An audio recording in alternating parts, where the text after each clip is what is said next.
नमस्कार, मुकाबला में आपका स्वागत है। मैं हूं संकेत उपाध्याय।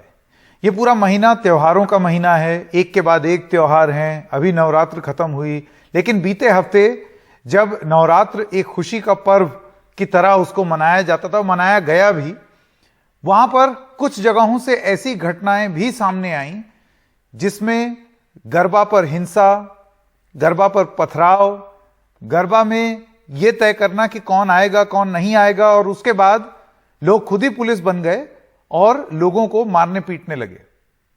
उसके बाद उन लोगों पर क्या कार्रवाई हुई अभी तक पता नहीं है। राजनीतिक बयानबाजी भी शुरू हो गई।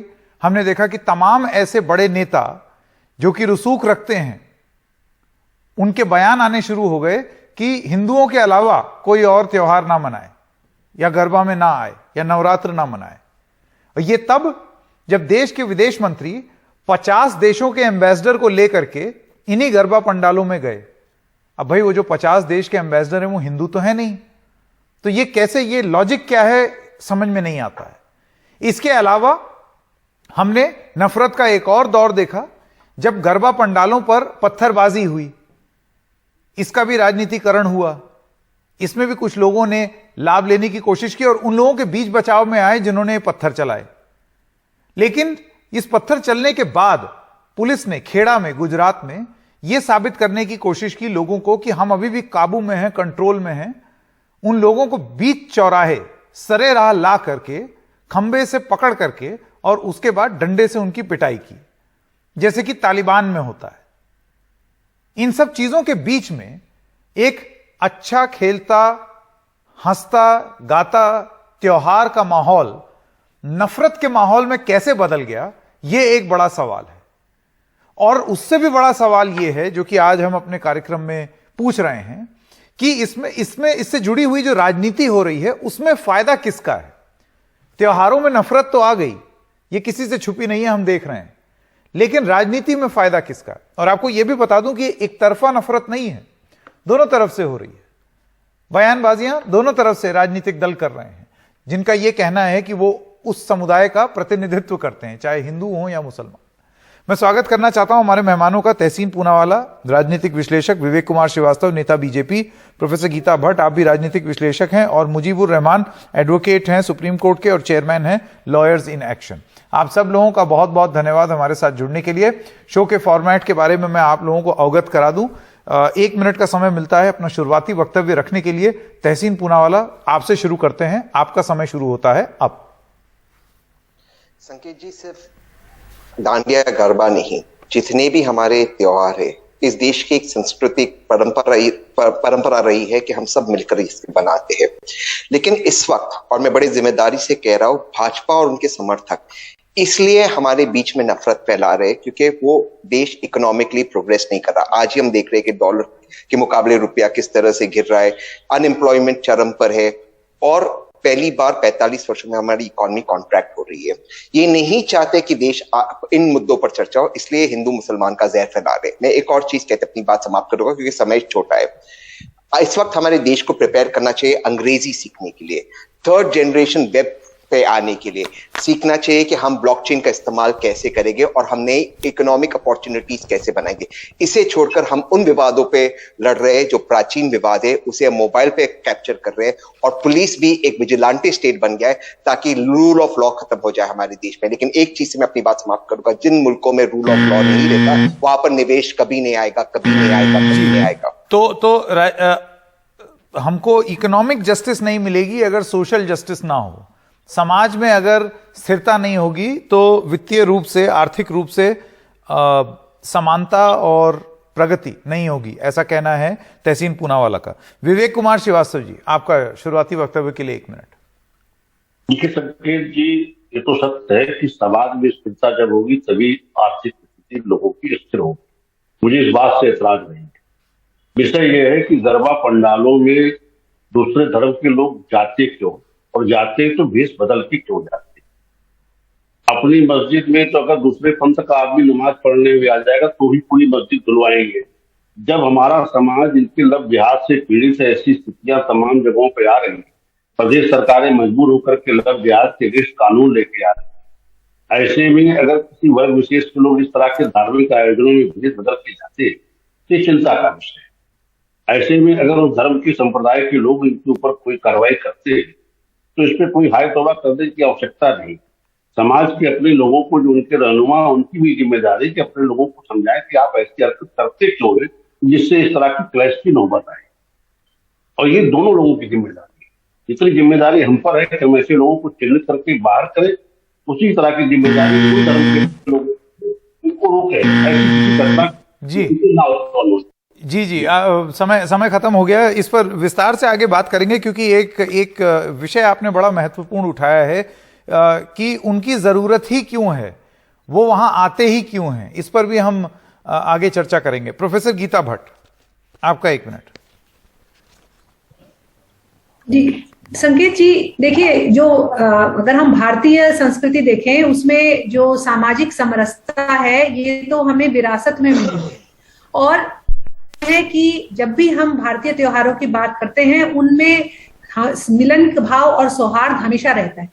परंतु जब ऐसे विषय सामने आते हैं, जब ऐसे त्योहारों में खास करके जहां महिलाओं का जो उनकी भागीदारी है वो बहुत ज्यादा होती है, वहां पे अगर इस प्रकार की घटनाएं होंगी जिससे महिलाएं असुरक्षित महसूस करेंगी तो उसको लेकर चिंता का विषय जो कानून व्यवस्था है उसके लिए भी होना चाहिए और जो संगठन जिसको इन आयोजनों को करते हैं उनके लिए भी होना चाहिए, और हो जाता है ऐसे में। क्योंकि अभी आपने स्वयं उदाहरण दिया, अभी हमने ये भी पेपर में भी आया कि उंधेला गांव में गुजरात में ऐसी घटना सामने आई जहां मस्जिद जो मंदिर के बिल्कुल सामने थी और गरबा कार्यक्रम हो रहा था, उस पर लोगों ने पत्थर फेंके और महिलाओं को आपत्तिजनक शब्दों से संबोधित किया। जी क्या भारत में भारत के नागरिकों को क्या इस बात का अधिकार?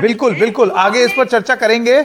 और इसीलिए शुरुआती वक्तव्य में ही मैंने ये चीज बोली कि आप पत्थर फेंकेंगे, गाली गलौज करेंगे और इस किस्म के आरोप अगर आप पर लगेंगे तो फिर आप ये उम्मीद नहीं कर सकते हैं कि उसके बाद फिर आपको एकदम फूलों की माला पहनाई जाए।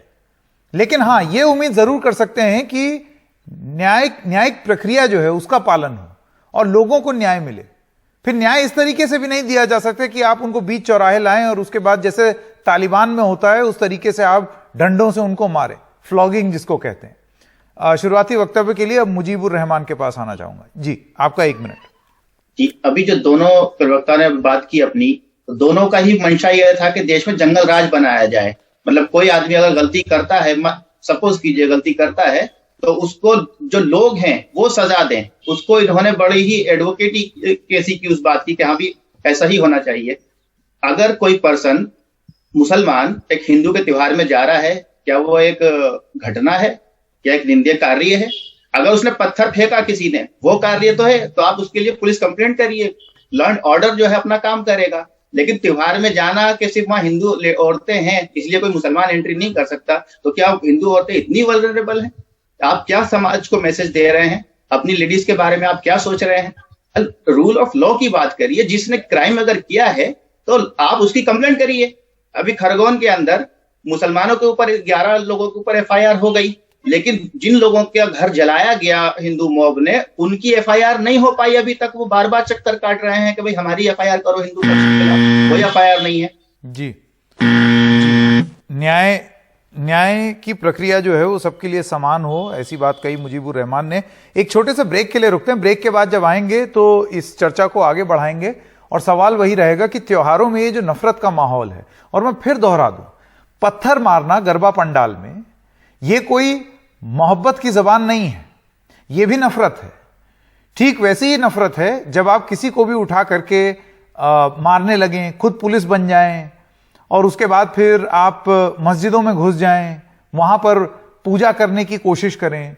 ये सारी चीजें जो हैं ये नफरत फैलाती हैं। लेकिन इन त्योहारों में नफरत के माहौल का राजनीतिक फायदा किसको होगा? क्या वही है मंशा? मुकाबला जारी रहेगा ब्रेक के बाद।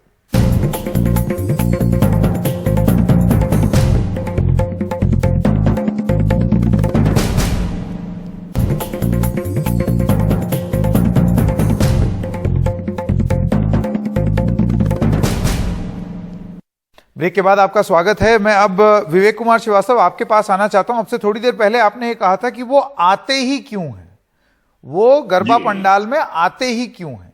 मैंने मध्य प्रदेश के जो होम मिनिस्टर हैं उनका एक बयान सुना था, वो होम मिनिस्टर हैं, हाँ? उनका ये कहना है कि गरबा पंडाल में कोई भी आ सकता है, हाँ बस अपनी पहचान छुपा करके ना घुसे। जब पहचान प्रमाण देने की बात कही गई है तो आप वो करिए। मंशा और नियत जो है, अगर आप किसी लड़की को छेड़ेंगे वहां पर, अगर आप अभद्र टिप्पणी करेंगे, फोटो खींचेंगे, तब कानूनी कार्रवाई होगी। ये उनके बयान हैं। इससे कौन असहमत हो सकता है? सब सहमत हैं। असहमति वहां आती है जब यह बोल दिया जाए कि नहीं, इस त्योहार में तो नॉन हिंदूज अलाउड ही नहीं है। जब यह बोला जाता है कि नहीं भाई, बजरंग दल न्याय देगा, मार मार के दुरुस्त कर देगा, यहां है दिक्कत और यहां है नफरत। क्योंकि अगर ये अगर बात सही होती कि नॉन हिंदू अलाउड नहीं है, तो फिर एस जयशंकर के खिलाफ भी कार्रवाई कर दीजिए, जो कि विदेश मंत्री हैं इस देश के। 50 एम्बेसडरों को लेकर के गए थे, कोई अफगानिस्तान का, कोई कहीं का। अब ये तो हिंदू नहीं थे ना। खूब गरबा भी खेला इन्होंने, जैसे कि खेलना चाहिए। देखिए संकेत जी, इसमें विषय क्या है कि आप पहचान छिपा के क्यों आ रहे हैं? आप बाकायदा गरबा पंडाल को अपनी आइडेंटिटी क्लियर करके आइए। अगर गरबा पंडाल के आयोजक आपको आने की अनुमति देते तो आपका स्वागत है, आप उसमें पार्टिसिपेट करिए। लेकिन जिस तरह से आप अपनी पहचान छुपा के आ रहे हैं, पहले तो यही प्रश्न लिखे जा रहे थे कि आप ऐसा कर क्यों रहे। मैंने कुछ लोगों से बात की विवेक जी, और मैंने पूछना चाहा कि क्यों ये आरोप लगता है कि आप पहचान छुपा करके आते हैं। तो उसमें उन्होंने ये बोला कि आप माहौल ऐसा बना देंगे, बजरंग दल के गुंडे खड़े कर देंगे, तो उसमें अगर हम अपनी ओरिजिनल पहचान बोल करके अंदर आएंगे तो आप आने देंगे? आप त्योहार मनाने ही नहीं देंगे। तो अगर आप वो नहीं आयोजक अलाउ कर रहे तो आप अपना आखिरी अलग मना लीजिए, और आपको वहां मनाने से रोक देगा गरबा। आपको कोई जरूरी है? पर ये तो सेग्रीगेशन हो गया ना। मुझे आप ये देखिए दो चीजें दोनों सच नहीं हो सकती। नंबर 1, मैं पहले ही बोल दूं, अगर कोई लॉ एंड ऑर्डर की मुसीबत कर रहा है, अभद्र टिप्पणी कर रहा है, महिलाओं को छेड़ रहा है, फोटो खींच रहा है, या कुछ इस तरीके का मारपीट कर रहा है, कानून अपनी कार्रवाई करे। इस टाइप के लोगों को तुरंत आप गिरफ्तार कीजिए।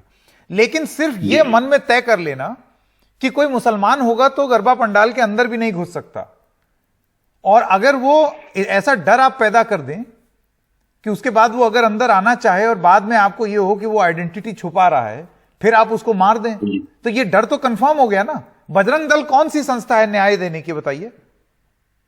मैं उसी को बता रहा हूं संकेत। या वो लोग कौन है जो कि मदरसे और मस्जिद के अंदर घुस गए? पुरातत्व विभाग की प्रोटेक्टेड मस्जिद थी वो, कर्नाटक में। जब इस्लाम में ये कहा गया है कि ये चीजें हराम है, आपको ये नहीं करना चाहिए, आप उसको करने के लिए नाम बदल करके आ रहे हैं। सर मुझे विवेक जी, अगर आपका ये लॉजिक है तो मुझे बताइए कि एस जयशंकर जब 50 देशों के राजदूतों को लेकर के आए, फिर तो आपत्ति ऑर्गेनाइजर्स को उससे भी होनी चाहिए कि ना सिर्फ हिंदू आएगा और कोई नहीं आएगा।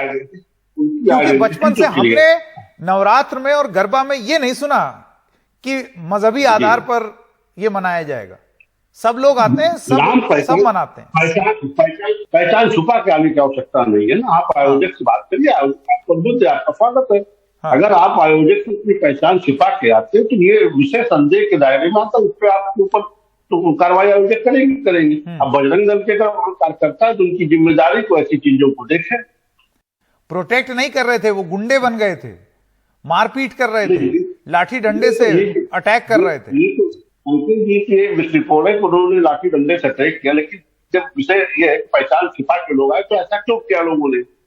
तहसीन पूनावाला, मुजफ्फरपुर तहसीन, देखिए ताली दोनों हाथ से बचती है। और मुझे ऐसे लगता है ये जो नफरती इकोसिस्टम है ना, ये सिर्फ, और ये बहुत ही खराब बात होगी अगर हम सिर्फ और सिर्फ अपने विश्लेषण में ये बोलें कि हिंदुओं में नफरत का माहौल है। ऐसा नहीं है। एक चीज ये भी बताना बहुत बहुत जरूरी है कि लाखों दुर्गा पूजा और गरबा पंडाल थे इस देश में, लाखों। यह खबर कुछ जगहों से आई, यानी कि कई लाख ऐसे दुर्गा पूजा और गरबा पंडाल थे जहां पर इस तरीके की खबरें नहीं आई।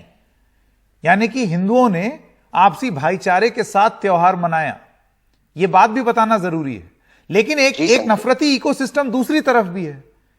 तुरंत आप ट्वीट करेंगे, तुरंत अब पत्थरबाज जो हैं उनको आप डिफेंड कर रहे हैं, तो इसका राजनीतिक फायदा आपको लगता है दोनों तरफ उठाने की कोशिश की जाती है? जी संकेत, मैं दो चीज कहना चाहता हूँ। एक तो मैं आपकी बात से पूरी तरह से इत्तेफाक करता हूँ, 100%। ये जो नफरती माहौल है बिल्कुल हिंदुओं में नहीं है। ये मुल्क सेक्युलर है क्योंकि ये मुल्क में अधिकतर लोग हिंदू है, ये चीज जानना चाहिए। तो एक हिंदू, हमारे हिंदू भाई बहन ये नहीं करे, ना ही मुसलमान। ये राजनीतिक इकोसिस्टम बना रहा है। एक और पे भारतीय जनता पार्टी, इसलिए मैंने अपने ओपनिंग रिमार्क्स में भारतीय जनता पार्टी का नाम लिया। आरएसएस, बजरंग दल, वीएचपी और दूसरी ओर ओवैसी जैसे लोग जो इस देश को पोलराइज कर रहे, ये दोनों लोग इस देश को इसलिए बांट रहे, इसलिए पोलराइज कर रहे ताकि मुल्क आगे नहीं बढ़ पाए। मैं दोबारा से एक चीज रिपीट कर रहा हूं, इकोनॉमिक प्रोग्रेस की हम बात नहीं कर रहे, हम सिर्फ इन मुद्दों में देश को उलझा रहे ताकि भारतीय जनता पार्टी चुनाव जीत सके। लेकिन मैं एक अहम बात करना चाहता हूं, मैं कुछ लीगल बातें करना चाहता हूं। अगर ये इन लोगों ने अपनी आइडेंटिटी अलग दिखाई या गलत आइडेंटिटी दिखाई, तो मैंने फाइंड आउट किया था कहीं पर भी एफआईआर इनके खिलाफ दर्ज नहीं है। अब मैंने पुलिस से पूछा कि एफआईआर क्यों दर्ज नहीं, तो उन्होंने कहा कि आइडेंटिटी कैसे गलत दिखाई गई। आइडेंटिटी क्या थी? आधार कार्ड था। ये लोग आधार कार्ड चेक कर रहे थे। मैं बड़े जिम्मेदारी से कह रहा हूं जो वहां पर हुआ। अब आधार कार्ड सुप्रीम कोर्ट के अंदर तुषार मेहता जी ने मेरे केस के अंदर कहा था, क्योंकि मैं कह रहा था आधार को लिंक नहीं करो, इसका मिसयूज हो सकता है। सुप्रीम कोर्ट ने कहा आधार का मिसयूज नहीं हो सकता, ये सरकार का ऑफिशियल स्टैंड है। तो आधार मिसयूज कैसे हो रहा, फेक आइडेंटिटी कैसे बन रही? दूसरी चीज, क्या हमारी महिलाएं, चाहे हिंदू महिलाएं, मुसलमान महिलाएं, क्या ये इतने वल्नरेबल है कि कोई भी आ गया, किसी भी समाज का, मैं किसी धर्म के बारे में नहीं कह रहा हूं, तो लड़का आ गया तो लड़की उससे आकर्षित हो जाएगी? ये कहां बात करें? क्या मैं लड़कियों पर भरोसा नहीं? तीसरी चीज, मैं आपकी बात से समाप्त करना चाहता हूं अपना एक व्यक्तिगत एक उदाहरण देकर। नहीं, मेरा ये कहना है, आप ये बताइए, आपने धर्म के आधार पर यह तय किया है कि कौन लड़कियों को छेड़ देता है या कौन बदतमीजी करता है या कौन फोटो खींच रहा है, ये चीज है, यहां से नफरत शुरू होती है। भाई बदतमीजी तो किसी भी धर्म का आदमी कर सकता है, बदतमीजी करने वाले आदमी का मजहब थोड़ी लिखा रहता है। बिल्कुल, क्योंकि झूठा प्रोपेगेंडा इसलिए कर रहे, इसके दो कारण है, खास करके भारतीय जनता पार्टी के लोग। क्योंकि एक BJP, Bajrang Dal, VHP fundamentally महिलाओं के खिलाफ एक संगठन है, ये फंडामेंटली बैंड ऑफ बॉयज के संगठन है, ये हमें समझना चाहिए। तो ये महिलाओं के वैसे ही खिलाफ है, लेकिन ये इसलिए प्रोपेगेंडा फैलाया जाता ताकि दोनों समाज में नफरत हो। वहां पर ओवैसी साहब भी इसको ट्वीट करेंगे, अगर किसी ने पत्थरबाजी की तो आप उनको क्यों बचा रहे, पुलिस को अपना काम करने दीजिए। और पुलिस, सुप्रीम कोर्ट का जजमेंट है मेरे केस के अंदर कि आप मॉब वायलेंस नहीं करें, वहां पुलिस तालिबान की तरह पेश आ रही है। आप सोचिए इस मुल्क में इन्वेस्टमेंट कहां आएगा जहां तालिबानी कानून होगा, रूल ऑफ लॉ नहीं होगा। मैं एक चीज से अपनी बात समाप्त करना चाहता हूं, एक उदाहरण देना चाहता हूं, व्यक्तिगत उदाहरण, क्योंकि आपने कहा लाखों पंडौल है, हम महाराष्ट्र में पंडौल को मंडल कहते हैं। जब मैं अपनी वाइफ को डेट कर रहा था, क्योंकि मेरी वाइफ हिंदू है और मैं नास्तिक हूं, लेकिन मेरी मम्मी मुसलमान है और पारसी डिसेंट है, जब मैं अपनी वाइफ को डेट कर रहा था, वो आई थी पूना मुझे मिलने, तो उस वक्त गणेश चतुर्थी का पावन समय चल रहा था, तो उसे गणपति जी की आरती करनी थी। मेरे कुछ दोस्तों का मंडल था, पंडौल मंडल था मेरे घर के बाजू में, अपनी वाइफ को ले गया, उन्होंने उसको आरती सिखाई मराठी में। उसके बाद, क्योंकि वो दिल्ली से मराठी में आरती सिखाई, उसके बाद मैंने अपनी वाइफ को इंट्रोड्यूस कराया मेरे दोस्तों से। उनका नाम था इरफान, इमरान, हुसैन, मेरे बचपन के दोस्त। महाराष्ट्र में, गुजरात में ये कल्चर है, एक दूसरे के साथ रहते, गणपति मेरे घर में है, ये रिलीजियस तो है लेकिन कल्चरल है। भाजपा यहां पर जहर फैलाना चाहती है, ये इस देश में नफरत फैलाना चाहती है। दूसरी ओर पे ओवैसी जैसे लोग कहते हैं ये आपके मजहब के खिलाफ है, आप ये क्यों कर रहे? हमारी कल्चरल आइडेंटिटी है, ये कल्चरल आइडेंटिटी पे त्योहार एक ऐसी चीज है, मैंने तो कभी नहीं देखा कि त्योहारों में इस तरीके से हो। आपने कभी नहीं देखा? त्योहारों में ये कम से कम नहीं होता है, कभी नहीं होता है कि फलाने मजहब के लोग जो हैं वो ना मनाएं। प्रोफेसर गीता भट्ट, पहले आऊंगा विवेक जी आपके पास वापस। प्रोफेसर भट्ट, आपका जवाब। देखिए, मैं तो मतलब ये कहना चाह रही हूँ, देखिए राजनीतिक दल कोई भी हो, जो भी अगर तुष्टीकरण की राजनीति अगर कर रहा है और साथ ही अगर समुदायों के बीच में अगर गलत भावना फैला रहा है तो उसका विरोध होना चाहिए। उदाहरण के लिए मैं बताना चाहूंगी, जब सिद्धरामैया जी की कर्नाटक में सरकार थी कांग्रेस की, तो पॉपुलर फ्रंट ऑफ इंडिया जैसा संगठन, जिसे एक पर बैन लगाना पड़ा है सरकार को, और हमें पता है कि इस प्रकार के गतिविधियों में उनका जो है इन्वॉल्वमेंट रहा है, 100 से अधिक केस थे जिन्हें खारिज किया गया था, लोगों को छोड़ दिया गया था। तो जिस प्रकार के इस प्रकार की जो जो देखिए, ये कोई नहीं कह रहा समुदाय गलत, लोग हर तरह के समुदाय में हो सकते हैं, लेकिन जो लोग गलत भावना फैला, खास करके महिलाओं की सुरक्षा की बात है। मुझे बड़ी हैरानी हुई सुनकर कि अभी सुप्रीम कोर्ट के लॉयर जो है हिंदू महिलाओं के ऊपर इतनी टिप्पणी कर रहे हैं। मुस्लिम महिलाओं का आप ये सारी समस्या, क्या मुस्लिम महिलाएं आ जाती हैं इन पंडालों? कहीं ऐसी कोई खबर नहीं आई है। सिर्फ जो मुसलमान पुरुषों ने घुस के गलत आइडेंटिटी दिखाकर तस्वीरें खींचने की प्रयास किया है, या इस तरह की मैं प्रोफेसर भट्ट यही तो कह रहा हूं, सुनिए मेरी बात, एक सेकंड। तो आपका तो विरोध समाज करेगा कि नहीं करेगा, बताइए। आपकी बात से ऐसे लगता है कि सिर्फ और सिर्फ मुस्लिम मर्द ही एक बिल्कुल ऑर्गेनाइज तरीके से पंडालों में जाते हैं, फोटो खींचते हैं, महिलाओं को छेड़ते हैं, सिर्फ मुस्लिम मर्द, मध्य प्रदेश और गुजरात हिंदू मर्द नहीं। ये आपने मजहबी रूप से कैसे तय कर दिया कि कौन उजड्ड है और कौन नहीं?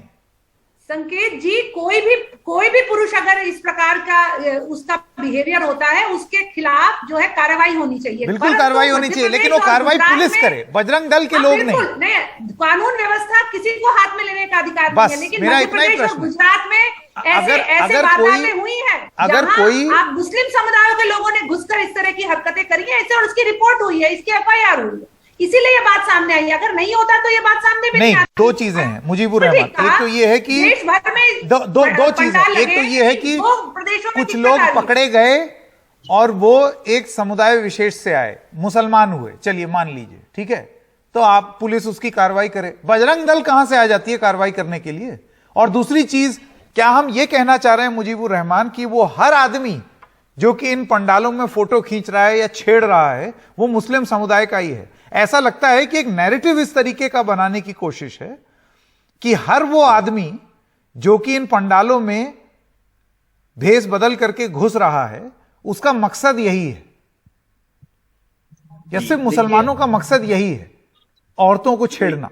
अभी आपने इसका जो टॉपिक है कि इसका फायदा किसको होता है। देश में इतनी सारी पॉलिटिकल पार्टीज है, तकरीबन 1500 के करीब पॉलिटिकल पार्टीज हैं कि उसमें आप उठा के देखें, उनके जो नेशनल लीडर्स हैं, कोई भी इस तरीके की हेट स्पीचेस नहीं करता है।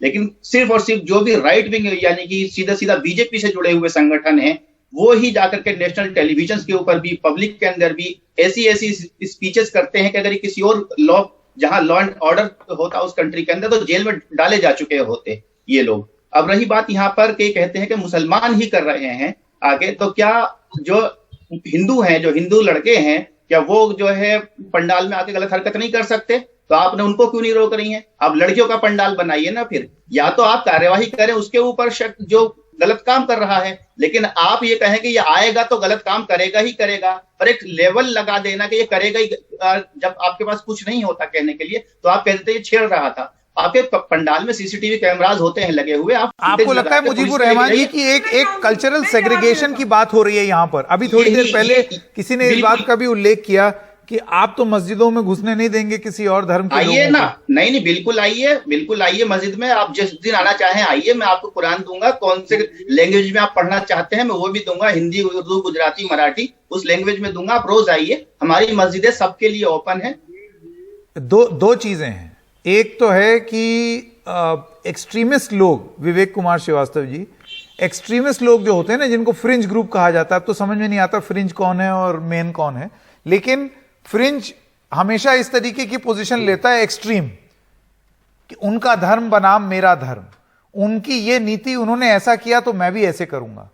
और एक होते हैं लोग जो कि एक सद्भावना से चलते हैं, जो जिस तरीके से चीजें हो भी रही हैं, जैसे कि मैंने एक बात का जिक्र किया कि इसी देश में दुर्गा पूजा और गरबा पंडाल लगे, लाखों लाख पंडाल लगे, ये खबरें कुछ जगहों से आई, सब जगह से नहीं, यानी कि अधिकतर जगहों पर यह सद्भावना बना हुआ था, इस तरीके की राजनीति नहीं हुई। सवाल मेरा यही है कि क्या राजनीति से प्रेरित होकर के जब साध्वी प्रज्ञा ठाकुर और वरिष्ठ मंत्री मध्य प्रदेश सरकार की जब खुल के बजरंग दल जैसी संस्थाओं को बैकिंग दें, वहां से राजनीति शुरू होती है नफरत की। विवेक श्रीवास्तव, देखिए संकेत जी है क्या, मैं फिर भी कह रहा हूं कि जब आपको वहां जाने के लिए अलाउ नहीं तो आपको नहीं जाना चाहिए। पूनावाला ने जिस विषय पे चर्चा की उसी स्थिति से हम अपनी बहन बेटियों को बचाना चाहते हैं। भाईचारे की बात हमें समझा रहे हैं कि इनकी मस्जिद में कहां अलाउ नहीं है विवेक जी, यही तो मैं कह रहा हूं। इसी मध्य प्रदेश के होम मिनिस्टर कह रहे हैं कि आप अलाउड हैं, क्योंकि अगर आप कहते हैं अलाउड नहीं है, ये तो कल्चरल सेग्रीगेशन हो गया ना। ये तो ऐसे लग रहा है जैसे अपार्थाइड है। अगर आयोजक आपको परमिट करते तो आप जाइए, नहीं करते तो मत जाइए। पहचान छिपा के जाने की क्या जरूरत। सिया की मस्जिद में अगर सुन्नी को ये जाने नहीं देते, सुन्नी की मस्जिद में सिया को नमाज पढ़ने नहीं देते, हमें भाईचारे की बात पढ़ा रहे हैं। हम अगर अपनी बहन बेटियों को लव जिहाद से बचाना चाहते हैं, उसमें बजरंग दल सहायक है, इसमें किसी के पेट में दर्द क्यों हो रहा है? सरकारें कानून ला रही। मुजीबुर रहमान, और यहां पर जवाब देखिए, यहां पर बात यह है कि पहले से ही ये तय कर देना कि बहन बेटियों को खतरा मुस्लिम लड़कों से है, ये चीज पहले से ही तय कर दी। इन्होंने ये बता दिया अभी लास्ट में कि हम ठेकेदार हैं हिंदू समाज के, और हिंदू समाज के महिला और जो आदमी उनके हम ठेकेदार हैं, उनकी अपनी कोई चॉइस नहीं है, ये बता दिया इन्होंने। कभी फासिज्म हमारी कंट्री में आ रहा, बोलिए नहीं, मुझे बोलने दे। आप बोल चुके, आप अपनी गंदगी यहाँ कर चुके नेशनल टेलीविजन पे बैठ करके। अब आप एक्सपोज हो चुके हैं, बहुत गंदगी कर चुके हैं आप। अब मुझे बोलने दें। आपने बता दिया कि इस देश की महिलाओं का अपना कोई विजन नहीं है, अपनी कोई चॉइस नहीं है, अपनी कोई फ्रीडम नहीं है। ये जो ठेकेदार हैं चंद, ये डिसाइड करेंगे कि देश की महिला क्या करे। अब बोलिए नहीं ना, अब इतनी गंदगी कर चुके हैं आप। देश देख लिया, सुन रहा है आपको, जान रहा है आपको। आपके अगेंस्ट कोई कार्यवाही, आप लोगों के खिलाफ कोई कार्यवाही सिर्फ इसलिए नहीं हो रही है क्योंकि लॉ एंड एनफोर्समेंट एजेंसीज आपकी मुट्ठी में है, आपकी मर्जी के खिलाफ वो काम नहीं करती है। आपके खिलाफ ओपन एंड शट केसेस हैं। बहुत सारे लोगों को तो सजाएं बहुत हो जानी चाहिए अगर लॉ एंड ऑर्डर काम करने लग जाए। आप ज्यादा ना बोलिए, आप एक्सपोज हो चुके हैं, एक्सपोज है आप लोग। गंदगी मत करिए, देश के अंदर गंदगी मत फैलाइए, देश के अंदर गंदगी नफरत मत फैलाइए। अगर आप देशभक्त हैं तो देश के अंदर गंदगी मत फैलाइए। कोई देशभक्त देश के अंदर गंदगी और नफरत नहीं फैलाएगा, कोई नफरत नहीं फैलाएगा देशभक्त। आप देशभक्त नहीं हो, गद्दार हो तुम गद्दार। अच्छा एक सेकंड, अभी लव जिहाद के बारे में खूब जिक्र हुआ। एक सेकंड विवेक कुमार जी, एक सेकंड। आपने बोला लव जिहाद नहीं करने देंगे। मेरा आपसे एक सवाल है, आप मुझे बता सकते हैं कि क्या केंद्र सरकार लव जिहाद नाम की चीज को मान्यता देती है, मानती है कि लव जिहाद है? देखिए, ये केंद्र सरकार के विधिक विषय है। नहीं, आप मुझे बस ये बताइए, क्या जो सरकारें हैं वो लव जिहाद जैसी चीज को मानती हैं? ये मैं सवाल इसलिए पूछ रहा हूं क्योंकि जितनी बार पार्लियामेंट में ये सवाल पूछा गया है, उतनी बार केंद्र सरकार ने कहा है कि ऐसी कोई चीज है ही नहीं, हम जानते ही नहीं। ये प्रदेश सरकारें इससे चिंतित, मैं उत्तर प्रदेश की बात कर रहा हूँ, उत्तर प्रदेश सरकार इससे चिंतित, सब इस पे कानून भी लाए हैं और इस पे काम भी कर रहे हैं। अगर बजरंग दल ऐसे लोगों को रोकना चाहती है तो इसमें किसी के पेट में दर्द नहीं होना चाहिए। आप आइडेंटिटी डिस्क्लोज करके परमिशन लीजिए, गरबा पंडाल की जाइए, आपको कौन रोक रहा है? एस जयशंकर जी का आपने उदाहरण दिया, उन्होंने सबकी आइडेंटिटी से उनको घुमाया, उनको किसने रोका? लेकिन इस तरह से नाम पहचान छुपा करके जाना, यही आपको संदेह के घेरे में लाता कि आप गलत लोग हैं। और जो हमें भाईचारे का पाठ पढ़ा रहे हैं, अपनी मस्जिद में शिया को नहीं जाने देंगे, शिया के मस्जिद में सुन्नी नहीं जा सकता, पूरी मस्जिद दुलवाएंगे उसको पीछे अलग से, और हमें भाईचारे का पाठ पढ़ा रहे हैं। पहले अपने यहाँ भाईचारा बना लो भाई। संकेत जी देखिए, अगर अभी जो सुप्रीम कोर्ट के वकील यहाँ जुड़े हुए हैं, वो अगर उनका देवी के प्रति श्रद्धा भाव है, सम्मान है, उस श्रद्धा भाव से अगर वो आना चाहते हैं तो उनका स्वागत है, कोई भी नहीं उन्हें रोक रहा। लेकिन विषय ये है कि हिंदू महिलाओं की सुरक्षा को इतने हल्के में लेना ये आपत्तिजनक है। अगर जिस प्रकार की घटनाएं अगर यहाँ जो दिखाई दे रही हैं, उनको रोकने के लिए कानून व्यवस्था को इसमें जो है हस्तक्षेप करना पड़ेगा, इसमें कोई दो राय नहीं। परंतु ये कहना कि आप जो है मुसलमानों को क्यों नहीं घुसने दे रहे हैं, ये सवाल नहीं। अगर आपके मन में देवी माँ के प्रति श्रद्धा भाव है तो आप जरूर आइए, आप प्रणाम करने को तैयार है, आप जरूर आइए, क्योंकि वहां जो महिलाएं भाग ले रही हैं वो तो हिंदू महिलाएं हैं, मुस्लिम महिलाओं को तो आने नहीं दिया जाता है। तो ऐसे में विषय ये है, आप महिला की सुरक्षा को प्रथम सबसे प्राथमिकता उसे दीजिए। आप ये समझिए, कोई उत्पाती जीव वहां आकर के कुछ उत्पात करता तो उसके खिलाफ भी कानूनी कार्रवाई होती।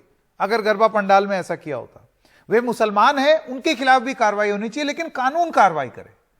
लेकिन कानून के लोग अगर पिलर पे बांध करके और फिर सिंघम बनेंगे, लाठी बजाएंगे, तालिबानीकरण करेंगे और उसके बाद लोग ताली पीटेंगे, तो फिर इसके क्या मायने निकाले जाएं? अगर भारत को इकोनॉमिकली सक्सेसफुल बनना है, लोकतंत्र और कानून का निजाम सबसे जरूरी है। लेकिन मैं आगे की बात करना चाहता हूं। प्रोफेसर भट्ट ने कहा कि मुसलमान औरतें दांडिया में नहीं जाती है। इससे ज्यादा गलत बात मैंने अपनी जिंदगी में नहीं सुना है। प्रोफेसर भट्ट को मैं निमंत्रण देता हूं, संकेत जी आप प्लीज एनडीटीवी का कैमरा भेज दीजिए, मेरे साथ चलिए। कितने सारे हर धर्म के, हर जात के लड़के मेरा यही कहना है, हर फेस्टिवल में जाते हैं। और संकेत जी, कुछ जगहों पर इसको लेकर के राजनीति होगी, कुछ जगहों से घटना सामने आएगी, लेकिन जो सबसे बड़ी खुशी की बात है, और हमको उसका उल्लेख बार बार लगातार करना होगा, और इस कार्यक्रम के माध्यम से भी हम कर रहे हैं, कि लाखों पंडालों में सैकड़ों जगह रोज शांति और सद्भाव के अनेक करोड़ों किस्से लोगों के पास है, सद्भावना के। कुछ ऐसे हादसे हैं जहां पर यह सद्भावना टूटा है, राजनीतिक मकसद से उसको तोड़ा गया है, और राजनीतिक लाभ पहुंचने की और पहुंचाने की कोशिश की है दोनों तरफ।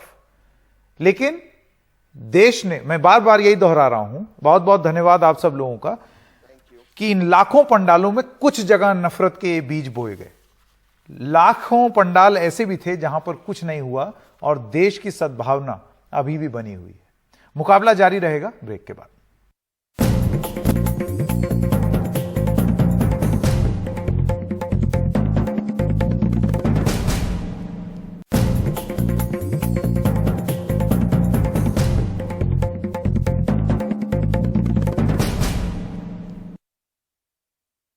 BJP, Bajrang Dal, BHP fundamentally महिलाओं के खिलाफ एक संगठन है। ये फंडामेंटली बैंड ऑफ बॉयज के संगठन है, ये हमें समझना चाहिए। तो ये महिलाओं के वैसे ही खिलाफ है, लेकिन ये इसलिए प्रोपेगेंडा फैलाया जाता ताकि दोनों समाज में नफरत हो। वहां पर ओवैसी साहब भी इसको ट्वीट करेंगे, अगर किसी ने पत्थरबाजी की तो आप उनको क्यों बचा रहे, पुलिस को अपना काम करने दीजिए। और पुलिस, सुप्रीम कोर्ट का जजमेंट है मेरे केस के अंदर कि आप मॉब वायलेंस नहीं करें, वहां पुलिस तालिबान की तरह पेश आ रही है। आप सोचिए इस मुल्क में इन्वेस्टमेंट कहां आएगा जहां तालिबानी कानून होगा, रूल ऑफ लॉ नहीं होगा।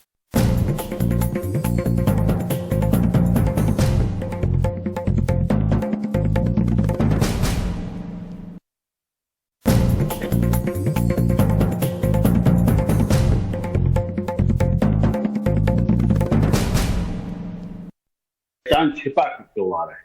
आप बाकायदा गरबा पंडाल को अपनी आइडेंटिटी क्लियर करके आइए। अगर गरबा पंडाल के आयोजक आपको आने की अनुमति देते तो आपका स्वागत है, आप उसमें पार्टिसिपेट करिए। लेकिन जिस तरह से आप अपनी पहचान छुपा के आ रहे हैं, पहले तो यही प्रश्न लिखे जा रहे थे कि आप ऐसा कर क्यों रहे हैं। मैंने कुछ लोगों से बात की विवेक जी, और मैंने पूछना चाहा कि क्यों ये आरोप लगता है कि आप पहचान छुपा करके आते हैं, तो उसमें उन्होंने ये बोला कि आप माहौल ऐसा बना देंगे, बजरंग दल के गुंडे खड़े कर देंगे, तो उसमें अगर हम अपनी ओरिजिनल पहचान बोल करके अंदर आएंगे तो आप आने देंगे? आप त्योहार मनाने ही नहीं देंगे? अगर आप वो नहीं आयोजक अलाउ कर रहे तो आप अपना आके अलग मना लीजिए, और आपको वहां मनाने से रोक देगा गरबा।